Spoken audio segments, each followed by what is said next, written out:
Did you know that Burkina Faso wastes 30% of its tomato harvest every year? That's about to change with a game-changing $8.1 million investment. Welcome to Afro Page, where we're dishing out the juicy details on Ibrahim Traore's ambitious tomato processing facility. In 2021, Burkina Faso produced an impressive 290,000 tons of tomatoes. But here's the shocking part: nearly a third of that harvest goes to waste. Why? The country simply doesn't have enough processing facilities to handle all those tomatoes. But don't worry, because Ibrahim Traore has a plan.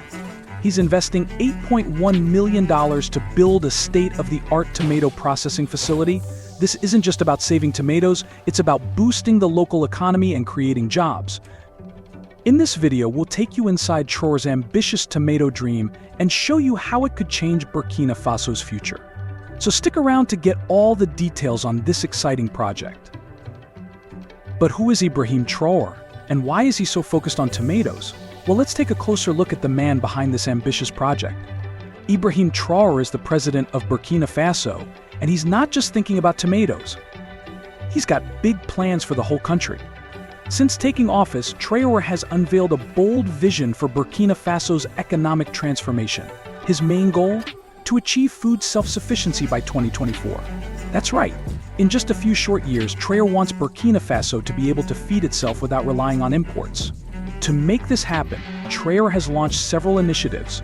There's Operation AGR, the Pastoral Offensive, and the Presidential Initiative for Food Self-Sufficiency. These programs are all working together to boost Burkina Faso's agricultural sector and make the country more self-reliant when it comes to food. But Traore's vision goes beyond just growing more food. He's also pushing for industrialization and supporting merchants. The idea is to diversify Burkina Faso's economy and create more opportunities for its people. One of Traore's most exciting projects is Burkina Faso's first ever gold refinery.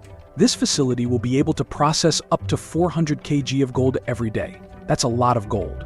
But more importantly, it's expected to create 100 direct jobs and 5,000 indirect jobs.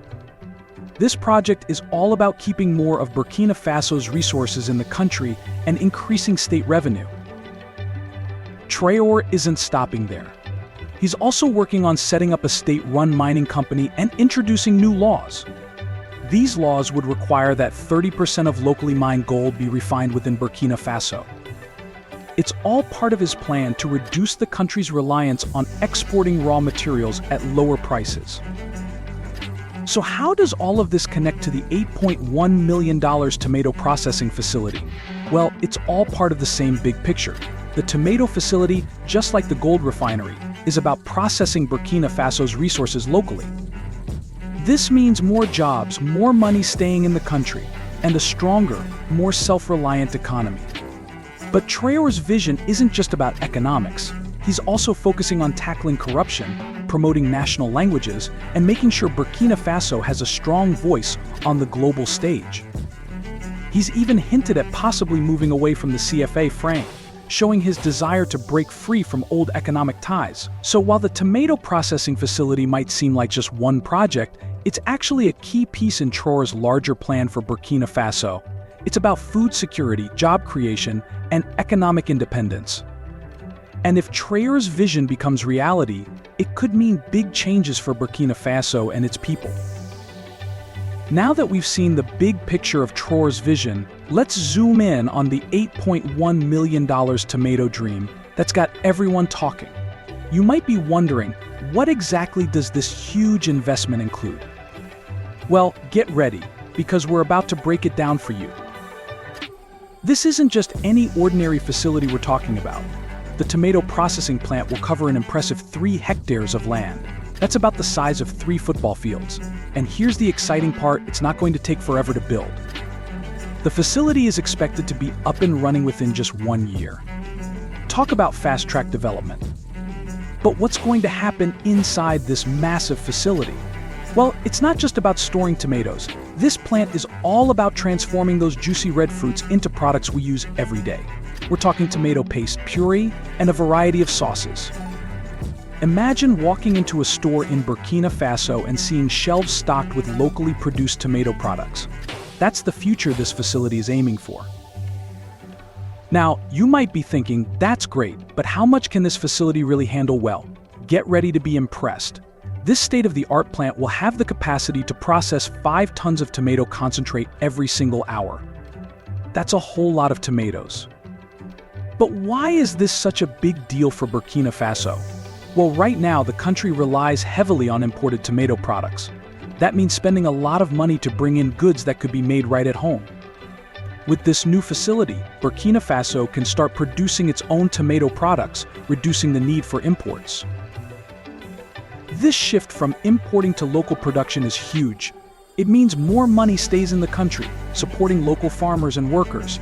It also means fresher products for consumers, as they won't have to travel long distances to reach the shelves. But the benefits don't stop there. Remember how we mentioned that Burkina Faso wastes about 30% of its tomato harvest? Well, this facility is set to change that too. By processing tomatoes locally, it will help reduce waste and improve food security. No more seeing perfectly good tomatoes rotting in fields because there's nowhere to process them. And let's not forget about the jobs. This project isn't just about tomatoes, it's about people too. The facility is expected to create 100 direct jobs. That means 100 people will be employed directly at the plant. But the impact goes even further. It's estimated that over 5,000 indirect jobs will be created as well. These could be jobs in transportation, packaging, or even in increased farming to meet the facility's demand. So there you have it, the $8.1 million tomato dream broken down. It's a facility that's set to change the game for Burkina Faso's tomato industry, creating jobs, reducing waste, and boosting the local economy. And all of this is set to happen within the next year. It's an ambitious project, but one that could have a huge impact on Burkina Faso's future.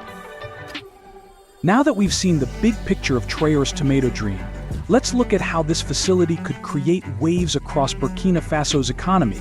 You might be wondering, how can one tomato plant make such a big difference? Well, the answer lies in the numbers, and they're pretty impressive. First up, let's talk about jobs. This facility isn't just about processing tomatoes, it's about creating opportunities for people. The plant is set to create 100 direct jobs. That means 100 people will be working right there in the facility. But here's where it gets really interesting. The project is expected to create over 5,000 indirect jobs. That's a lot of new work opportunities for the people of Burkina Faso. But the impact goes even deeper than that. The facility will use something called a nucleus estate contract farming model. Don't worry if that sounds complicated, we'll break it down for you. Basically, the facility will get 55% of its tomatoes from its own farm, and the other 45% from small farmers in the area. This is great news for local farmers as it gives them a reliable buyer for their crops. This model does more than just help farmers sell their tomatoes. It also makes sure the facility has a steady supply of high-quality tomatoes, and by working with local farmers, it helps spread the economic benefits throughout the community. It's a win-win situation for everyone involved. Now, you might be thinking, okay, but is this really such a big deal for Africa? The answer is yes, and here's why. Right now, the tomato processing sector in Africa is pretty small. Less than 15% of all the tomatoes grown in Africa get processed. That's way below the global average of 25%. In many African countries, most tomatoes are sold fresh or processed in small, family-run operations. So why aren't more tomatoes being processed in Africa? One big reason is that there aren't enough tomatoes being grown to keep big factories running all the time. This is where Traore's project could make a real difference. By working with local farmers and growing its own tomatoes, the facility can make sure it always has enough to keep running. This project could be a model for other countries in Africa. It shows how investing in food processing can create jobs, support local farmers, and boost the economy. And who knows? Maybe in a few years we'll see similar projects popping up all over the continent. So there you have it, the economic ripple effects of Traore's $8.1 million tomato dream. It's not just about processing tomatoes, it's about creating jobs, supporting local farmers, and potentially changing the game for food processing in Africa. And all of this from one tomato processing facility in Burkina Faso. Pretty amazing, right? While Traore's tomato dream sounds exciting, it's not all smooth sailing. Burkina Faso faces some big challenges that could make things difficult. But don't worry, we'll break it all down for you and show you how this project fits into the bigger picture across Africa. First up, let's talk about security. Burkina Faso has been dealing with some serious issues lately. There's been a lot of violence from militant groups, and it's causing big problems. Nearly 2 million people have had to leave their homes because of it. That's a lot of people. This situation makes it harder to do big projects like the tomato facility. But that's not the only challenge. Climate change is also a big problem for Burkina Faso. The country is getting hotter and drier, which is bad news for farmers. This could make it harder to grow enough tomatoes for the new facility. So is Traore's tomato dream doomed? Not at all. The government is working hard to overcome these obstacles. They're committed to making Burkina Faso more self-sufficient when it comes to food. And they're not alone in this goal. In fact, other African countries are also investing in tomato processing. Let's take a quick tour around the continent. In Nigeria, there's a big tomato processing factory that can handle 1,200 tons of tomatoes every day. That's a lot of tomatoes. Ghana has 2 new tomato projects. One is a $5 million production line for canned tomatoes, and the other is a $16 million processing plant. Senegal has several tomato processing companies. The biggest one works with about 12,000 local farmers. Egypt grows a lot of tomatoes, but only processes a small amount. They're working on improving this. Cameroon is also getting into tomato processing. They're planning to build a plant that can make 5,400 tons of canned tomatoes every year. And in Zambia, they're building a $5 million plant that will be able to make 10,000 tons of tomato concentrates each year. All these projects are doing more than just processing tomatoes. They're helping to make Africa more food secure. When countries can process their own food, they don't have to rely as much on imports. This is good for the economy and helps create jobs. These tomato processing plants also help farmers. Instead of worrying about their tomatoes going bad before they can sell them, farmers now have a reliable buyer. This means less waste and more money in farmers' pockets. So while Burkina Faso faces some big challenges, Traore's tomato dream is part of a bigger movement across Africa. Countries are investing in food processing to boost their economies and feed their people. It's not an easy road, but with determination and smart planning, these projects could make a real difference for millions of people across the continent. So what does the future look like with Traore's tomato dream? This $8.1 million facility isn't just about processing tomatoes. It's a game changer for Burkina Faso and maybe even Africa. Think about it: less food waste, more jobs, and local products on store shelves. That's pretty amazing, right? But it goes even further. This project could inspire other African countries to invest in food processing. Imagine a continent where countries can feed themselves and create jobs at the same time. It's not just a dream, it's starting to happen. From Nigeria to Ghana, African nations are building their own processing plants. Could this be the start of a food revolution in Africa? Only time will tell. But one thing's for sure: the future of Africa's agriculture is looking brighter, and it all starts with a tomato.